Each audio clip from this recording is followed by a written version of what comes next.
জানাই দিলে হয়তো মনে হয় ভালো হইতো।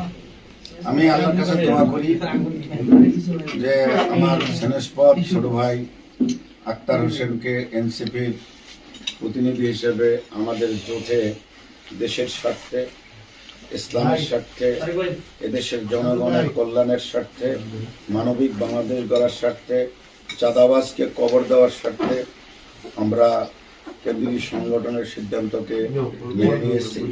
তারই একজন প্রতিনিধি হিসেবে আমি আক্তারের জন্য দোয়া করি। কাউনিয়া পীরগাছা বাসীকে আমি ধন্যবাদ জানাবো যে আমার দাঁড়িপাল্লা মার্কা এটাই জোটের কারণে এনসিপির শাপলা কলি মার্কা।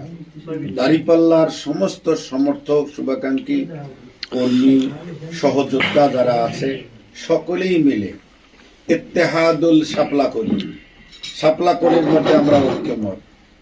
ইনকিলাব শাপলা কলি, আমরা শাপলা কলির মাধ্যমে আমরা বিপ্লব সংগঠিত করতে চাই রংপুর 4 আসনে। আমি প্রত্যাশা রাখবো আমরা এমপি হব এবং চাঁদাবাজ মুক্ত সমাজ গড়ব।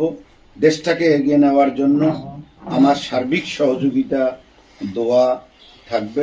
আমি আমার এমপি প্রার্থী, শাপলা কলির প্রার্থী আক্তার হোসেনকে বলবো 36শে জুলাইয়ের নেতৃত্বে মনোবল হারাওনি, কাউনিয়া পীরগাছা জনগণের কাছে পৌঁছার জন্য যতটুকু জীবন বাজি রেখে পরিশ্রম প্রিয় হয়ে জনগণের ডোর টু না ম্যান টু ম্যান পৌঁছার জন্য প্রয়োজনীয় পদক্ষেপ নিতে হবে। আমাদের বিজয় নিশ্চিত আল্লাহ দিবেন এই প্রত্যাশা রেখে সকলের সুস্বাস্থ্য কামনা করে আজকের এই সংক্ষিপ্ত কথা আমি শেষ করছি। আল্লাহ হাফেজ। বাংলাদেশ জিন্দাবাদ, এনসিপি জিন্দাবাদ, 8 দলীয় জোট জিন্দাবাদ, শাপলা কলি বিজয় হোক।